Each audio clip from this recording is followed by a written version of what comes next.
Hello, everyone, and welcome back to the podcast. I'm here today with SNS founder and CEO Mark Anderson, who's also the CEO and founder of Future in Review.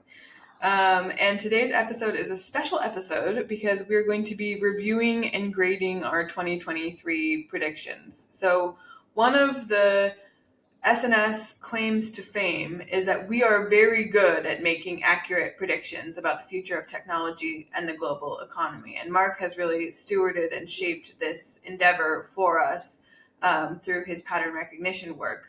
So, Mark, I want to start off by saying we've talked about patterns before on the podcast and how we think about them. Can you give us a little bit of a review of how you think about identifying patterns today? Sure.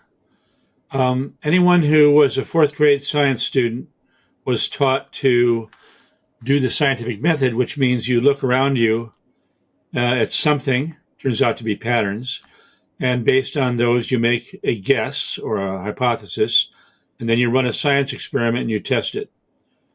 But I think very few people really have taken that idea further, even with all the expensive equipment and computing resources that have been brought to bear. The theory itself hasn't changed that much. You're looking for patterns. But what the science is of looking for patterns, the science of patterns themselves, pretty much undeveloped, I think. So that's kind of fascinating if it's true, because it is the most important thing in the world of science, the world of solving problems, the world of making discoveries. And so, there's the old adage of no one can predict the future, but we have been doing it since 1995, and here we are for our next year to talk. I think that not only have we shown that there is a science available that hadn't been fully explored, but that it can be used effectively to make accurate predictions. And so when I was a kid looking around at how do you operate the scientific method, I was already looking for patterns. But there came a time in the middle of my life, mid-20s, and I thought, I got to refigure this whole thing out. I didn't get it. I didn't give it nearly the attention that it deserved. So I started all over again, and that became the history of SNS. So you've been doing this, as you mentioned, since 1995, releasing your top 10 predictions for the year. And to date, those predictions, each year we review those predictions. We're going to be doing that today for our 2023 predictions before we release our 2024 predictions. Actually, it's the other way around, Berit. We're reviewing our 2024 predictions that were made last December. Correct. For this year of 2024. I misspoke. And we will be releasing our 2025 predictions. It's so hard to keep the dates straight. Time moves so quickly. Yeah. So, okay, thank you for that correction. So we're today reviewing our 2024 predictions, which you made in 2023, actually. Correct. But regardless, you have a very impressive accuracy, publicly graded accuracy rating. We review these each year. We send them out to all SNS members in the newsletter when we release the predictions for the following year. And to date, between 2006 and 2022, you had a 95.61% publicly graded accuracy rating. So that's right. The conversation that we're having today will be about 2024 predictions, mm-hmm. and looking at how those played out, having a conversation about what they were, and then how they actually, the accuracy that they've had in the year since you predicted them last year. Yeah, and there's a slight discrepancy in what you were just saying for folks who are listening here, because back in 95, we didn't grade 10 a year. We graded every single one, and there were many per issue. And so every quarter we published a grade, and we listed every prediction and whether it was right or wrong and so forth. And we did that for about a year and a half. People got really upset. They were really tired of it. It was like, okay, enough already. So we stopped doing that. And then back in, I think you're saying 2002, we instituted the 10 a year. 2006, yeah. Right. We didn't want to upset our members. I didn't actually know that. Yeah. I was not aware of that. Yeah, we were grading like 250 predictions a quarter. That's a lot. That's a lot of work, too. Yeah. Too much told you so, I guess. People didn't appreciate that as much. I think that's right, yeah. Yeah. But all right, so now we only do it for 10 predictions a year, but they're very important predictions, and we're going to review those here today. So before we do that, I want to talk about the time that we're in, right? And how the act of making predictions has changed. So we were talking earlier today about how it's actually more difficult today to make decisions than it was when you started off doing this. Why is that? What's going on in the world that makes that so? Well, the world has changed, and our charter has changed with that change of the world. So, when we began making predictions, the charter for SNS was to look at the conversion of the convergence of telecoms and of computing, and that was pretty rare. Very few people had that DNA mixed. So we did that for 10 years, and then that got boring. It was like, okay, everybody gets that. Now they're all one thing. It's called the internet. And then it was like, let's change, let's upgrade here into a harder thing. How about how technology drives the world economy? And as you're aware, that's been our charter ever since. That's much harder. There's a much larger field of variables. The variables are highly volatile. There are more of them. They're geographic as well as technical. A lot going on. Yeah. The economy is harder than the tech part. So very interesting. And that's worked out okay. And I think that's been important to our members to have that graduation away from just doing pure tech up into how the world economy is driven by technology. Well, now, within that frame of time, we've had additional changes, as everyone knows. And even if you skip COVID, that's a pretty big change. Just look at the last year and a half, let's say, radically harder to make predictions because radically larger number of changes on a global scale. Whether it's political, military, economic, there's a lot going on. It's a very frothy, chaotic time.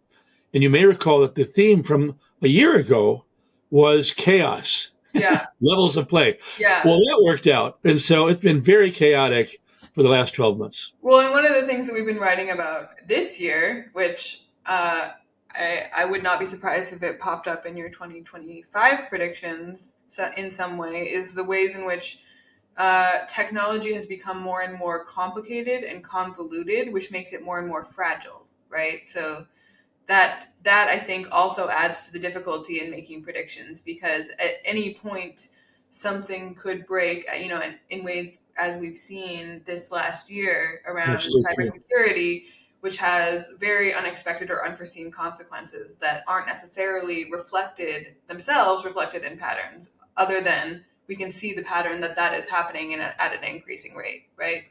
Absolutely true.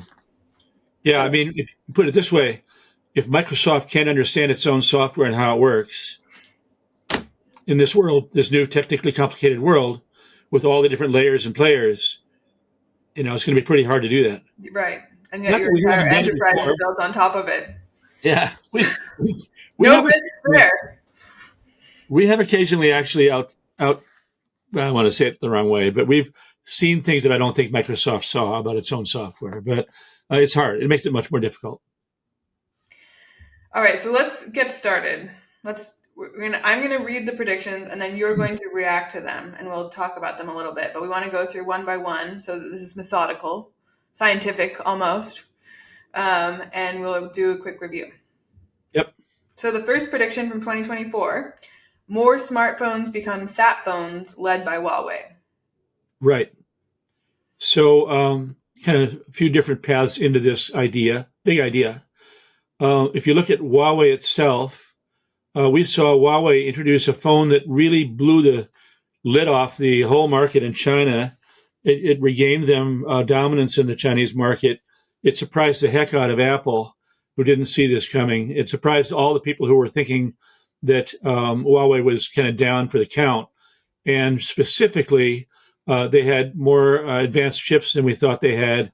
We talk about that some other time. And they introduced the first smartphone sat phone, which was not just, we had phones that, like, if you're in the mountains, there will be an emergency thing that you can kind of use like a locator. I think that's primarily what we have today still in the U.S. Correct. However, we now have in the U.S. So we now have Huawei on the global stage with a smartphone sat phone. So that was a big deal. Yeah. And they made a lot of money because of that. And we have two announcements from Starlink saying that they've done deals with both Verizon and with T-Mobile. And T-Mobile, I think yesterday, this is how these predictions roll out. The year isn't done yet. And yesterday, T-Mobile announced, get ready, here we go. Your existing phone probably will work with T-Mobile on a satellite network.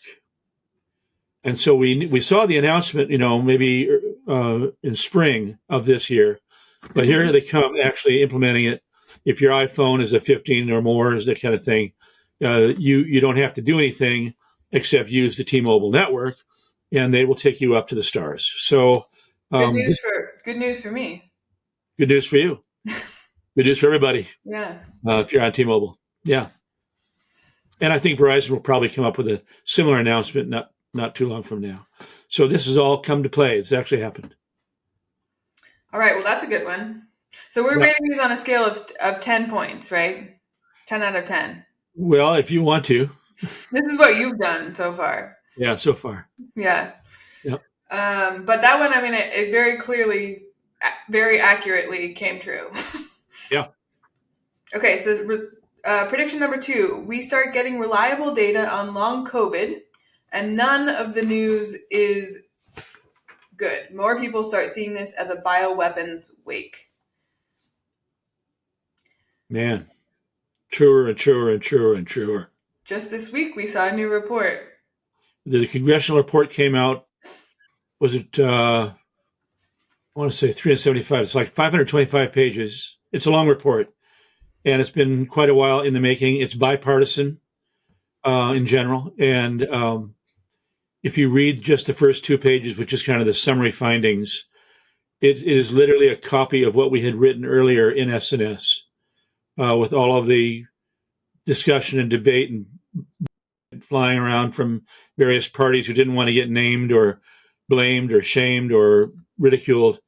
They had named them all.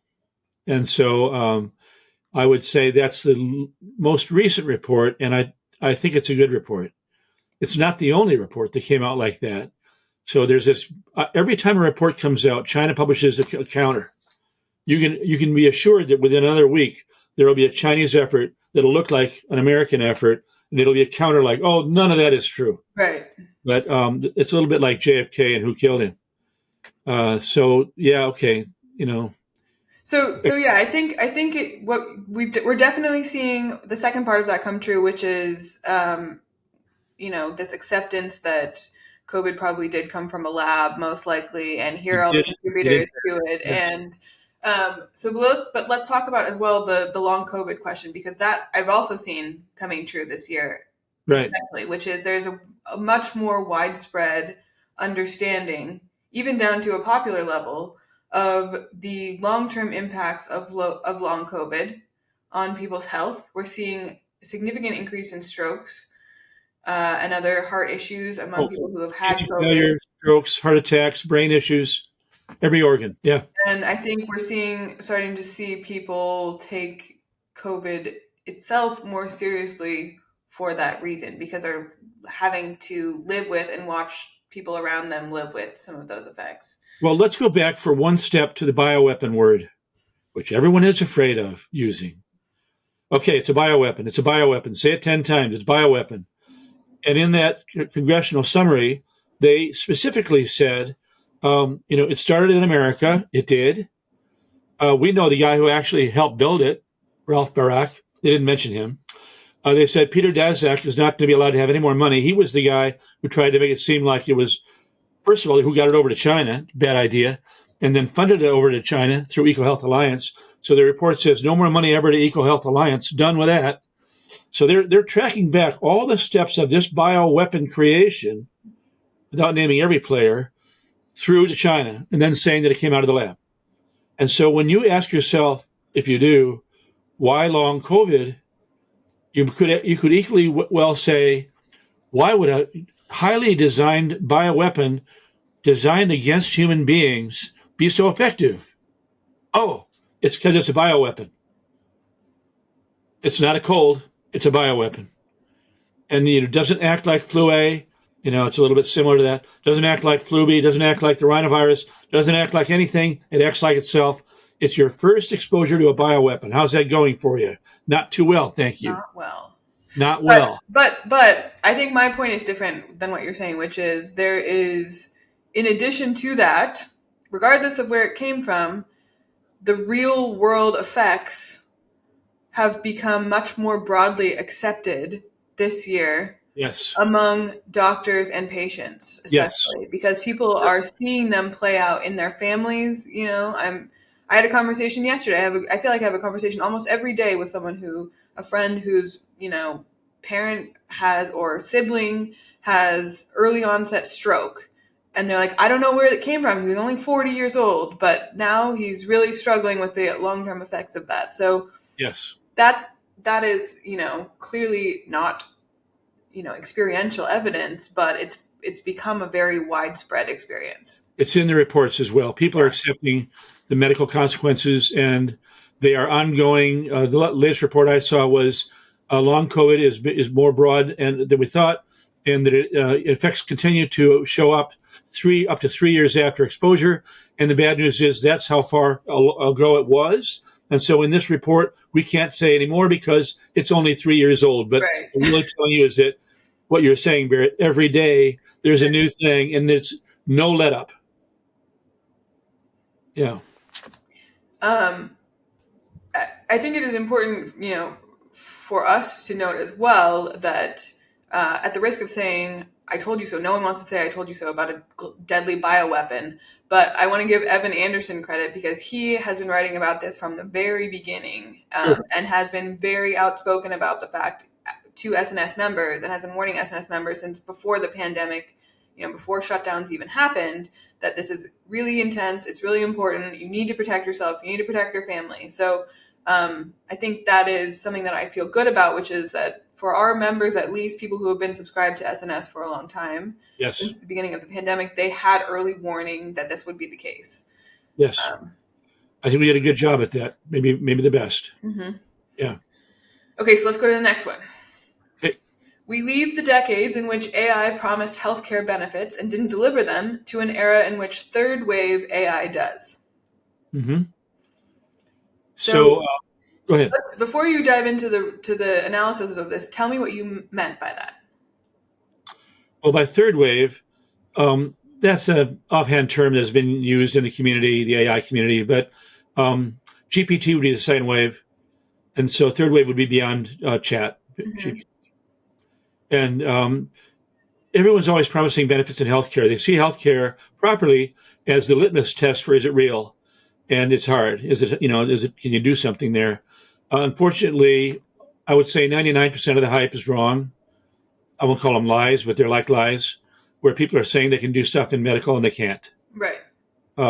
So that's what I meant by a lot of promises, but not a lot of fulfilled promises. So do you think we've reached that moment? You've been very critical of ChatGPT and other LLMs because of the lack of accuracy and the lack of ability to get to accuracy given the underlying architecture, right? Yeah, trust. Yeah. So my question is, do you feel like we've gotten to a moment where that is true? I know we've seen a lot of advancements, in I think maybe being an assistant to doctors, potentially helping them, parse research or understand research. What's your assessment of how far we've come in that space? You can't operate without adult supervision still. So it kind of increases your cost because everybody's got to review everything that needs reviewing. I'll mention that Microsoft, a big investor in this technology, they're being pretty transparent about it, I think. And when it first came out, they were talking all about medical and how important it would be in medicine. Without naming names, but I know who I'm talking about here. An important leader at Microsoft completely reversed course, and about a month ago said we would never ever use this technology. And I'm quoting now: "Would never use this technology for medical diagnostics or for a patient medical plan." Like that. So thank you for being transparent about this. and it helps me trust you. So we need trust and transparency, and we were not getting it from GPT in the medical world. Now it's I've got a disclosure here because I run Pattern Computer as well as these other companies, and Pattern is turning out to be a leader because it's using a different AI than GPT. It uses discovery engines, very different thing, different mathematics, and it has 21 pipelines against the top 5 cancers. And we have a funny slide, my favorite slide, which is you have Google and Microsoft and OpenAI and all these big hype companies, NVIDIA, and then you say, how many drugs do you have against any of the top 5 cancers? 0, 0, 0, 0, 0, 0, and Patton has 7, and now we have 8. So that's good, better than 0, but that's where we are in the pivot story. Are there other areas where are there other areas in the medical space where you're seeing significant improvements? Yeah. And so if you sector, what's easy to do, you sector the medical space into things like physician's notes, medical records, operating a clinic more efficiently, integrating information from one place to another place into a larger platform. All these things are getting a lot of help from GPT. Anything which is a large language model setting will do well. Yeah. So if it's language related, go for it. Right. Marketing, conversations, summaries, outlines. But if you're needing to have something which is trustworthy, forget about it. Are there other artificial intelligence technologies, for example, machine vision, or some other pattern recognition as it relates to things like that are more useful? Like I'm asking, where are the green shoots beyond just the when it comes to advanced machine learning? Where are the green shoots that you're seeing from a technical perspective beyond just the language analysis? Well, so what's being done right now is everyone's using GPT for everything they can think of. Right. So there are green shoots everywhere. But I'm asking beyond that, though. Yeah, right. I know that. I want to talk about the other stuff.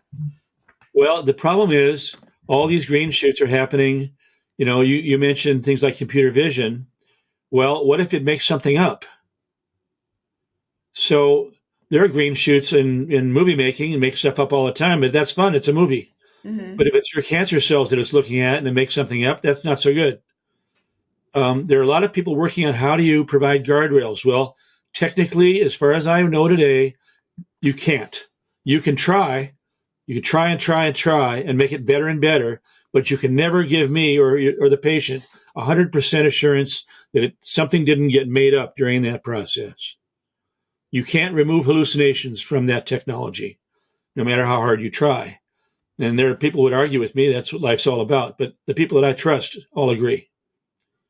And they're smart guys. They're the top people who aren't trying to make money. They're trying to actually keep us all academically honest about this. Right, and healthy.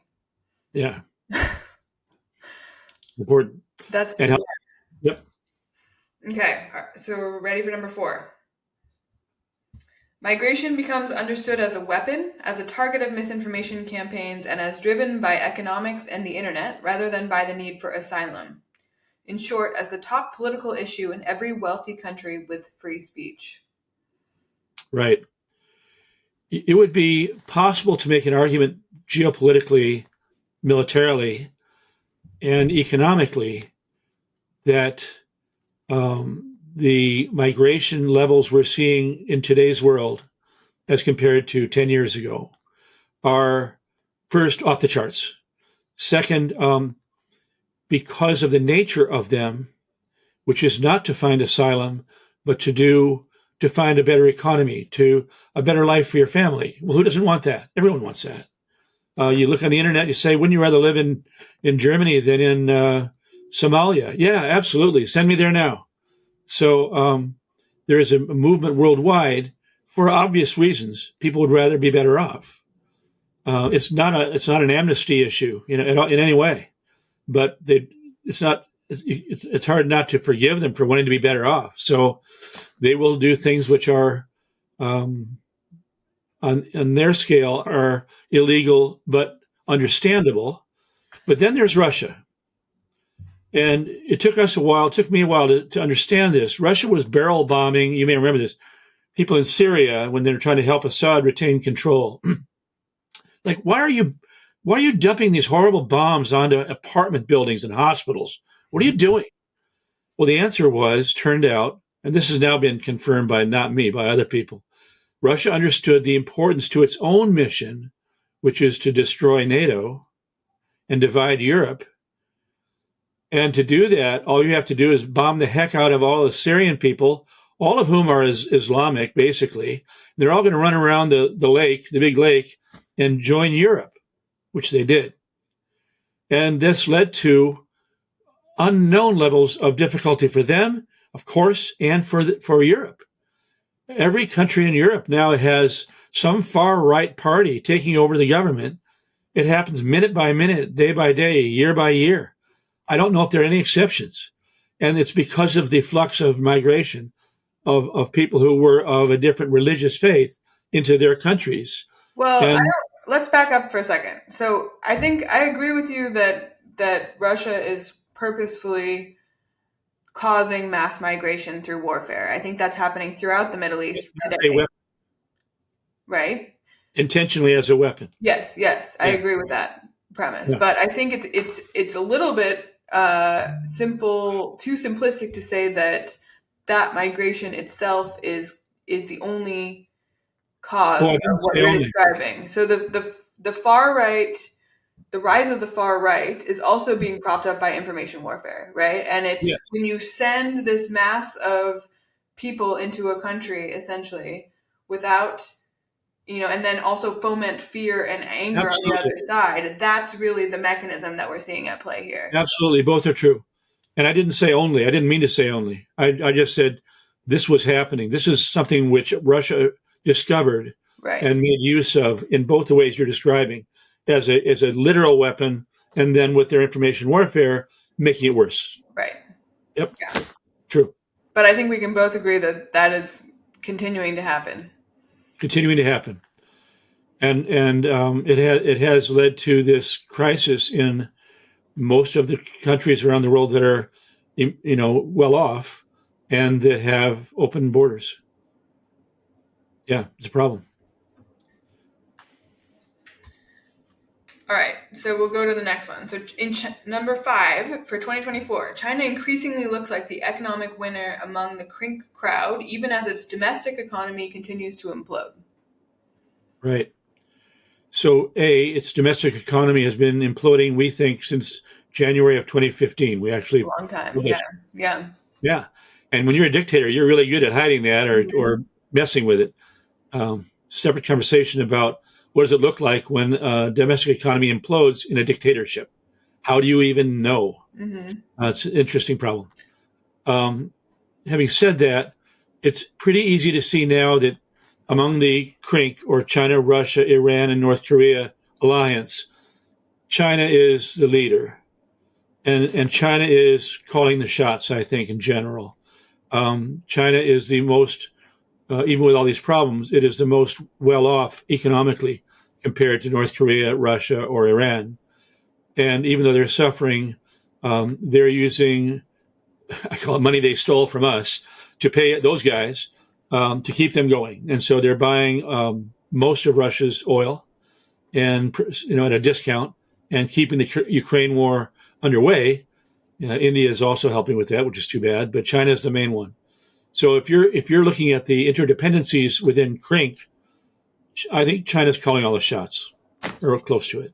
The other thing that's interesting about how China continues to prop itself up, economically speaking, is that in a way, by placing all of these sanctions on Russia, on Russian oil, the U.S. has actually continued to prop China up economically, giving it another way to increase profits. Well, we're giving them cheaper oil, that's for sure. Well, cheaper oil, but also the ability to sell that oil to everyone else, right? So they have become the new Russia in that way.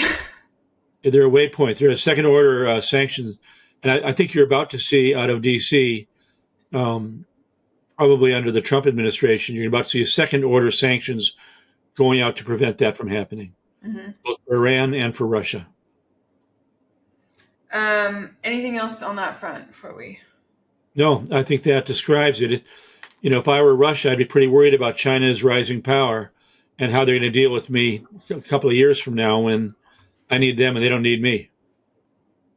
Yeah. Yeah. I'm sure they're thinking about that. I'm sure they are. But right now they're a very useful tool. Yes, they are. Yeah. Okay, so number 6, Starlink begins morphing into a global communications company. Yeah, the numbers are interesting here. They've got, just look over your head at night and that they've got 6,700 satellites up now. They've applied for permits for 12,000 in the near term total. But the real number, I think, is 34,400. Wow. So, and they're just one supplier. But if you just looked at Starlink, they've done these deals we already discussed with land-based carriers. Why wouldn't they do deals with everybody? I think they probably will. And then you have to ask yourself, what is the modern definition now of a telecom company? And the answer is going to be, it has to have 34,400 satellites. It has to be accessible anywhere on Earth. Anywhere, anytime. Yeah. And it doesn't go out because the wind blows on your island like it does here, one for us. So, yes, absolutely. It's robust and omnipresent. And it's necessary for everything that you do.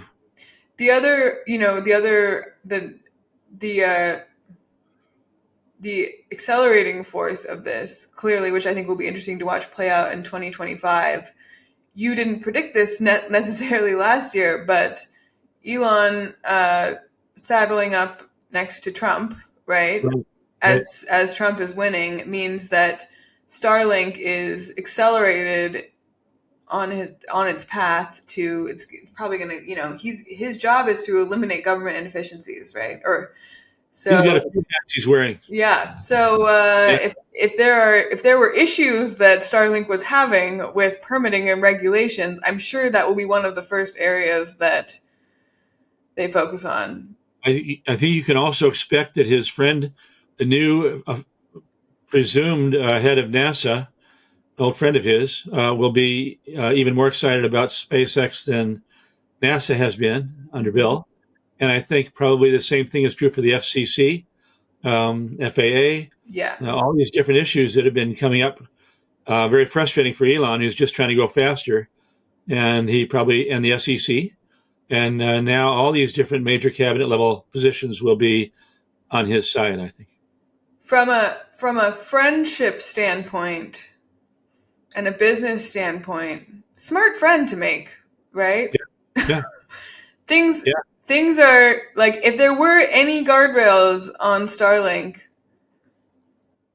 right, I think they're about to disappear. The only barrier to that being, Trump and Elon they have strong personalities.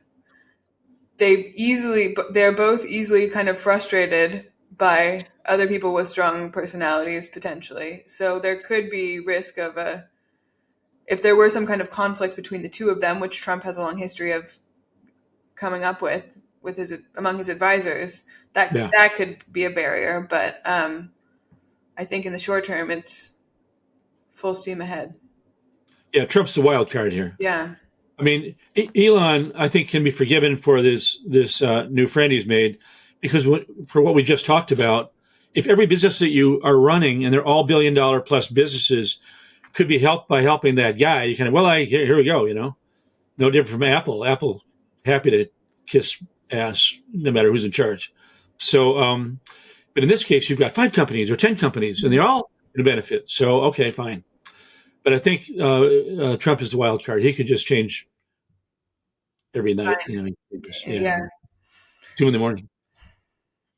It'll be an interesting year for Starlink, for sure. Yeah, it's true. Okay, so number 7. The West finally wakes up to the CCP's plans to dominate the global car industry via subsidized EV adoption and sales, and begins taking steps to prevent it. I think the simplest proof of that being so is that the EU woke up. Now, the EU, the largest country in the EU is Germany. Mm-hmm. The three car companies of Germany have been driving both Germany and the whole EU in terms of money, and they are captive and cravenly captive by China. If you shut all their children, meaning if you stop the production of all their cars, they wouldn't care. They would keep voting for China. There's just nothing you can do to them. They will keep voting for China. And in spite of that, this last year, the EU said, just shut up and sit down for a while, you guys. And they voted to put sanctions on China, tariffs. So, and on the EV market. So they're tired of hearing from Volkswagen about how great China is, and they've moved on their own politically away from prior decades of control by these three companies, which is telling. Yeah, I mean, we've seen parallel things happening in the U.S., right? So That's right. I think more easy to understand that we did it because we are more transparent in our understanding of the Chinese national business model and how damaging it will be, can be, has been to a free speech country or a free country, but or fair trade, all that stuff. But Germany's the last to get the message, even now. good luck, Germany. Yeah, good luck, Germany. Maybe you should change your path. I think there are a lot of German people who want that to happen, but that's not how power is distributed in Germany. All right, number 8. The production of natural gas has explosive growth, fulfilling a transition term need for more global energy, even as renewables see similar growth. Coal is the loser in energy, and oil and gas are the losers in transport. Right. So I think we can agree that coal is the loser in energy. Yes. This is despite the fact that China builds a new coal plant every week. Build coal plants, yes. But in general, overall, coal is not doing well. Right. Except for China. Record low popularity. That's right. Amongst the rest of the world. If all you did was stop China from building coal plants, we'd be home free on coal, pretty much. So that's the other part that happened is very mixed messages from the Biden administration stopping the shipping of natural gas, liquid natural gas, or I should say stopping, but no more ports, no more permits, and then kind of slowing down the drilling business for a while. So confusing messaging. I think if you're in that business of natural gas, our attitude has been that the world isn't going to stop because we want it to stop. It'll keep growing, and demands for energy, especially given now all this GPT data center build out, is going to be extremely high, higher than we thought. And so, big problem. And the problem, we already foresaw it in a different, more limited way, but the problem remains that you have to have energy. Where do you get it? Well, and so I think even if you're building out as fast as you can with renewables, you still have to feed your children at night. How are you going to do that? Where that prediction came from, right, was this understanding of like, how do we bridge the gap, right? You can't do it.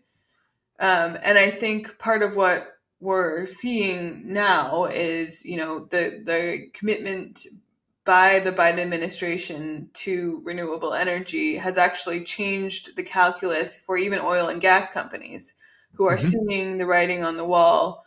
Yep. Don't actually want to go fully back to oil and gas, even in a new Trump administration, right? Are actually urging him not to back out of the Paris Accord, for example. So there's an interesting thing happening now, which is that the economics of oil and gas have become such that it makes less sense for a lot of companies to pursue that as their primary thing. I would say there's a split in that world between the companies like Exxon, which is doing what you're saying, versus like the Saudis, who just want to have more money. And so you've got the producer, you got OPEC plus Russia, Saudis, just pushing hard for everything pro oil. And then you've got companies that as a company, what they want is consistency, I think. And so you're going to have a policy, tell me the policy, and don't change it every 3 weeks. Right. And that's what they're doing. They're arguing, just keep with the program. I think they're quite happy to do what we're talking about. They see a transition time, and they're going to keep selling oil and gas. They won't sell coal. And then while that's happening, they're going to be investing in renewables, and they're doing that. And that's fine. I mean, that's exactly how things should go. Do the renewables as fast as you can and keep feeding your kids at night. So from the natural gas perspective, where is the explosive growth in natural gas? Is that happening? Yeah. And it would happen faster with Biden now not going to be president. If you allowed the shipping of liquid natural gas around the world, and that would continue to accelerate what we're essentially the world leader, I think, in natural gas now. So more of that, less coal. The dream here, I think, would be to ship the heck out of natural gas to all the countries that have been belted and roaded by China, and figure out some program to shut China down on that program, and then to apologize profusely, maybe hand in hand with China, if you could figure out a way to do it, and convert all of these brand new coal-fired plants into natural gas plants. That'd be terrific. That'd be great. That would be a meaningful thing to do for the environment, despite the methane and everything else involved. Mm-hmm. Yeah. I wish we could do that. We shall see. Yeah, we shall see. More times ahead of us. Yep. Okay, so number 9, solar power installation, together with the battery industry it depends upon, emerges as the far and away winner in global efforts to slow climate change. This is linked to a general agreement that it is time to stop talking and start doing on a massive scale. Yes. And I'll reflect back, Berit, to our Fire Future Review conference of last year, where you and we introduced Plan A, which is part of this prediction. It wasn't just us, of course, but we saw that time suddenly mattered more than argument. Time mattered more than technology. Time mattered more than what's your plan for the next 50 years, 30 years, 10 years. That we're running out of time. And that we needed, therefore, to accentuate the variable of time more than anything else. And that meant Plan A, which was turn to solar. Solar is an understood technology. It's understood how you sell it, how you make it, how you install it, how you fix it, where you can put it. It's all right in front of you in a book. Now go to YouTube and you got all the answers right there. So don't keep arguing about, is it fusion or fission? Who gives a shit? Do what you have to do right now and spend the money you've got that's discretionary spending for whatever. Make that for a 5-year period of time solar. Just build the heck out of that. And in every desert, every open space you've got, no matter what country you're from. And if the world actually did that, they're not going to, but if they did that, we'd be done here. We would not be talking about global warming anymore. That's my opinion. What we have seen, you say if the world actually did that, the world actually is doing that. So we have actually seen the world doing that. And I think one of the interesting things that you didn't specifically call out, but you kind of allude to in this prediction is at the beginning of, I guess, especially in the United States, but I think elsewhere around the world as well, there has been a little bit of a move away. There was a lot of commitment to wind, actually, Mm-hmm. at the time that you were writing this, and a lot of experimentation in wind. And there's been actually a pretty significant pullback from that. That's right. For a wide variety of reasons, one of them being permitting, right, and cost, which is just it's difficult to get the needed space, onshore or offshore, to set up significant wind farms, as opposed to solar. You can put it anywhere, right? And you can. So it's an interesting. That's another part of that prediction, I think, that came very true. It was harder to scale wind. Yeah. Yeah. And I mean, some interesting numbers. India is up 77% year to year. Whoa. In solar. Yeah. Just in solar. Yeah. That's almost double. Global solar additions to capacity were up 29% year to year. That's a big jump, 30% from year to year. That's a lot for the entire world. So it's happening. You're right. It's happening. Solar was 67% of all new electricity generated capacity in the U.S., added to the U.S. grid in the last year. 2/3. That's amazing. It's great. Yeah. It's fantastic. Yep. we're doing it. You got to keep doing it. So that call worked out, I think. To the future, more solar. More solar. Yep. It'll be interesting to see how that plays out with tariffs and China's retaliation. I know. Yeah, I know. Okay, number 10, the final prediction of the bunch. So far, Yep. you're getting way too many of these right. They're working out.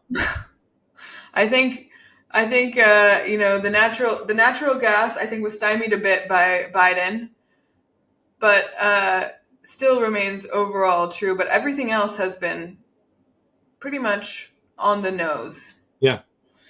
Okay, autonomous vehicles and robotics dominate high constraint zones such as ports and factories, following in the similar footsteps of the Roomba in houses.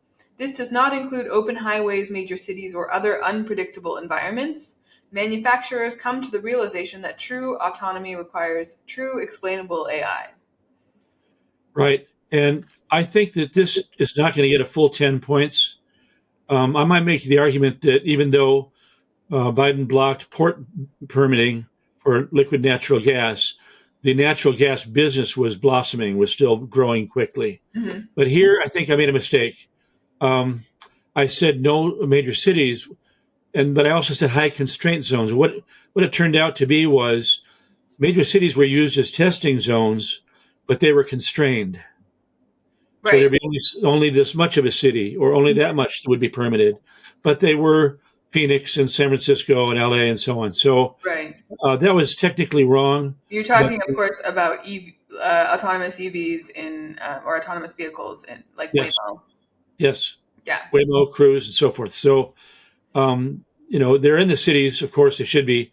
They're not so much on the highways, unless you're in China. Yeah, true. And although I will say that I think those comments, while they may not have applied, I think your error may not have been like, it may just have been in applying that to EVs, right? Or to autonomous vehicles, because the robotics part of it is absolutely true. Yes, it is true.